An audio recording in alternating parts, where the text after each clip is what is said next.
Bonjour, aujourd'hui on va parler de Labyrinthe, un jeu de Jim Henson basé sur le film sorti en 86, donc Labyrinthe, avec David Bowie, dans lesquels les personnages sont catapultés dans un labyrinthe, comme le nom l'indique, et où moult dangers les guettent, plusieurs rencontres extraordinaires. Et cet univers a été retranscrit dans un livre-jeu, Labyrinthe, qui est pour moi une excellente porte d'entrée au jeu de rôle. On va voir ça tout de suite dans un feuilletage, mais spoiler alerte, le bouquin, l'objet livre et son contenu est extraordinaire et on va découvrir ça tout de suite. Nous voilà pour le feuilletage de The Labyrinth. Donc j'ai envoyé sa pochette en papier pour avoir cette belle couverture toilée.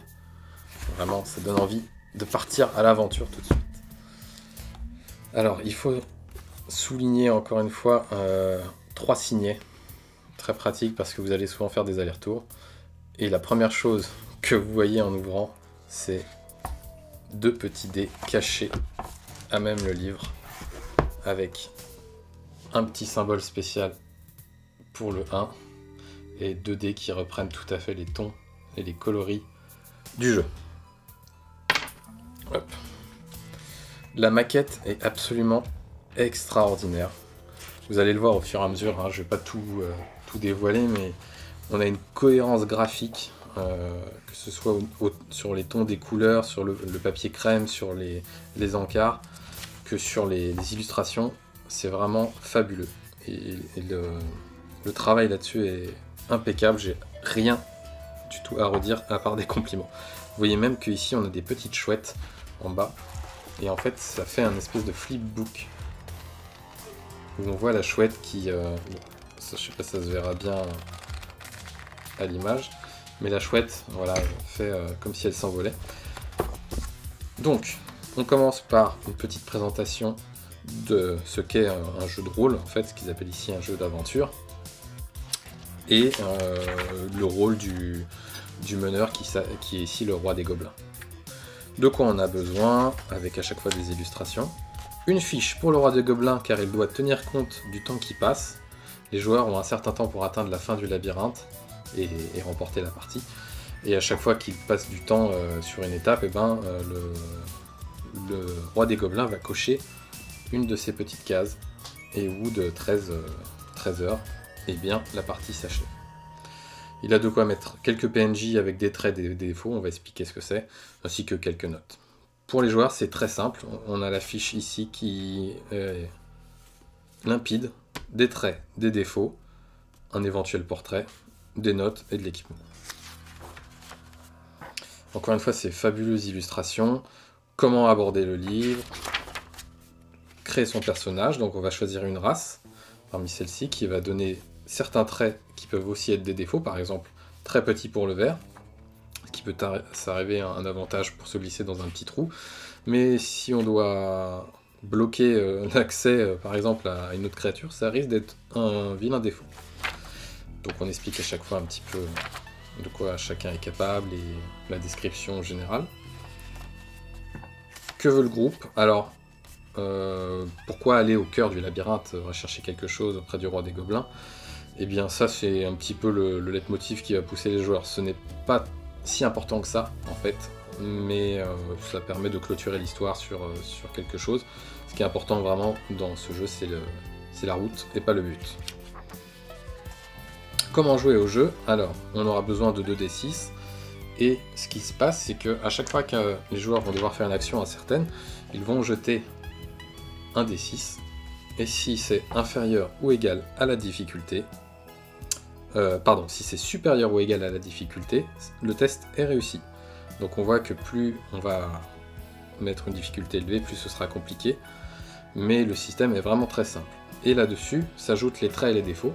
Quand vous avez un trait qui vous avantage sur une action, vous lancez 2 dés, vous prenez le meilleur, et quand vous avez un défaut, ben, vous avez compris, vous prenez le moins bon des 2 dés. Ça s'apparente au système d'avantage-désavantage de la 5e édition. Comment travailler en équipe, l'équipement qui peut vous conférer un avantage selon la situation, voire même ignorer totalement un jet de dés. Si vous avez une échelle pour grimper un mur, ben, le roi des gobelins ne va pas vous demander un jet. Et quelques conseils aux joueurs pour aborder les difficultés. Donc c'est vraiment un jeu qui mise pas sur les caractéristiques, hein, comme vous avez pu le voir, mais sur la créativité. La créativité et l'esprit ludique voilà, de l'aventure. Donc là-dessus, c'est un jeu parfait pour initier les nouveaux joueurs au jeu de rôle. En ce sens-là qu'ils ne vont pas avoir à regarder leurs fiches toutes les 36 secondes pour voir s'ils ont tel sort, tel don qui pourrait les aider ou s'ils ont un bon bonus. Non, ils vont analyser ce que dit le meneur et essayer de faire au mieux en fonction de ce que la description leur donne. Alors ensuite, le jeu se découpe en scènes. Donc en fait, les joueurs vont progresser dans le labyrinthe. À chaque fois qu'ils vont arriver sur une scène, il se passe quelque chose que décrit le meneur. Et à la fin de celle-ci, les joueurs lancent un dé. Donc par exemple, bon, ici un 1, et on avance à une scène de plus. Vous avez, vous voyez, à chaque fois, une double page pour représenter une scène. Et bien si par exemple, j'ai fait 2 alors qu'on était dans cette scène-là, eh bien, on va 2 scènes plus loin. Ce qui va donner beaucoup de rejouabilité quand même au jeu, parce qu'on a 280 pages de scènes, et donc chaque voyage sera différent. Il y a un système de progression qui est à utiliser avec le marqueur rouge.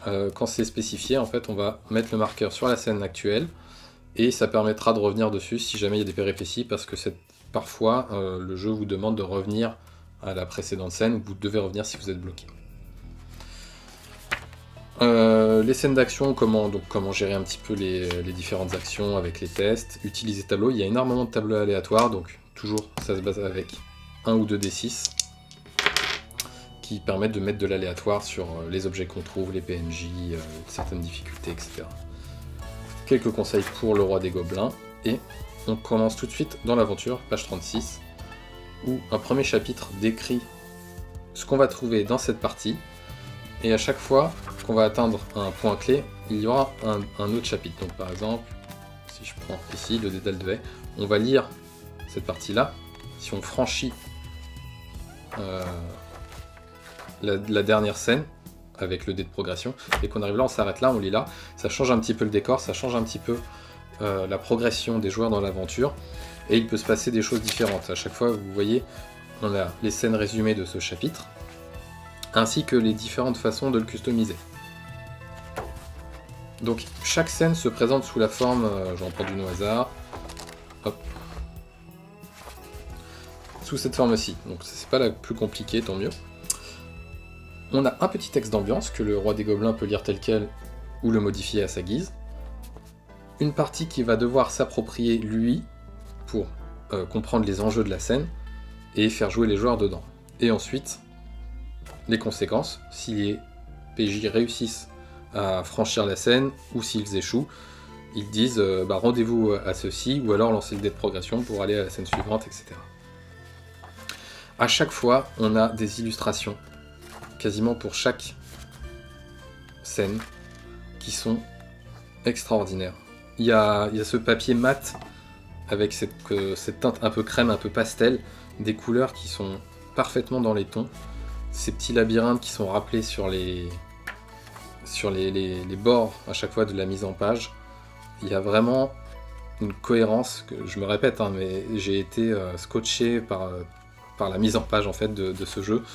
Le petit emplacement pour les dés, c'est vraiment incroyable. Et donc, les joueurs sont portés comme ça de scène en scène et peuvent in fine arriver au terme du labyrinthe et affronter le roi des gobelins, où vous aurez une petite scène où on arrive finalement à Goblinville.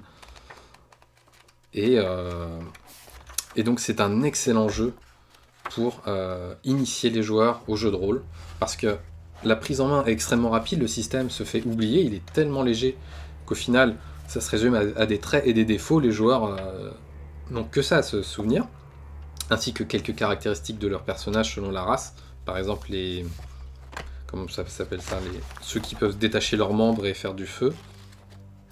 Bref, il y a une race qui permet de faire ça. Et c'est tout. L'équipement aussi peut servir, selon la créativité des joueurs, à telle ou telle situation. Et c'est vraiment, pour moi, le jeu parfait pour initier des gens qui ne connaissent pas le jeu de rôle à ce hobby. Ensuite, vous avez une petite boîte à outils. Donc le gros, vraiment le gros du livre, hein, c'est le voyage avec les différentes scènes. Une boîte à outils avec quelques bestiaires pour peupler certaines salles. Ah, les feutards, c'est ceux dont je vous parlais, là, qui peuvent se détacher des membres, les envoyer et faire du feu. Donc vous avez les différents types de gobelins, des noms, des équipements aléatoires, une attitude. Pour les bêtes cornues, les humains, chaque fois, voilà. Pas mal de petits tableaux aléatoires qui vont permettre de customiser l'expérience ou d'avoir des objets aléatoires et vous permettre de, à la volée, de réagir à ce que font les joueurs. On finit par un papier glacé avec quelques photos extraites du film. Et ça clôture ce superbe jeu. Alors, j'ai quand même un problème sur le jeu, qui est inhérent au format en fait. C'est qu'à chaque fois que vous allez atterrir à une scène, à moins de lire tout le livre et de s'en souvenir par cœur, le MJ doit prendre quelques minutes pour comprendre les enjeux de la scène. Donc il va lire à voix haute ceci, mais après il va y avoir un blanc où le MJ va lire ce qui doit se passer, comment ça se passe, quels sont les enjeux, les péripéties, les tests éventuels à faire de la scène, car tout n'est pas décrit, il y a des secrets, il faut parfois, il y a peut-être des pièges à certains endroits, etc. Et ça peut casser le rythme de la narration. Donc c'est à prendre en compte. Après, comme je l'ai dit, ce n'est pas un jeu vraiment un jeu de rôle proprement parlé, donc c'est un jeu qu'il faut jouer, je pense, à la bonne franquette, autour d'un apéro ou quelque chose comme ça, pour initier des gens. Et à moins de lire tout le livre et de se souvenir exactement de chaque passage, ça va être très compliqué de prévoir, parce que vous ne pouvez pas prévoir à cause des dés de progression sur quelle scène ils vont tomber. Donc si j'ai un défaut à dire, en fait c'est ça, c'est que à chaque fois on a un petit temps pour le roi des gobelins, où il doit s'approprier la scène et la retranscrire ensuite. Certaines scènes sont aussi un petit peu inégales et parfois il va falloir se creuser la tête pour voir comment amener les joueurs à faire quelque chose dedans. Sinon l'ouvrage en lui-même est absolument magnifique et c'est un excellent jeu pour initier au jeu de rôle, à offrir en cadeau ou même pour jouer avec des enfants. C'est parfait. Avec le livre venait un petit marque-page en plus des 3 signets où on a les résumés des différentes règles. Donc vous voyez, ça tient sur un marque-page. Le niveau de difficulté, combien de dés, ça dépend si on a des traits qui favorisent ou des défauts qui pénalisent. Comment progresser, donc on lance un dé, on avance, etc. Et un petit rappel des chapitrages. Voilà.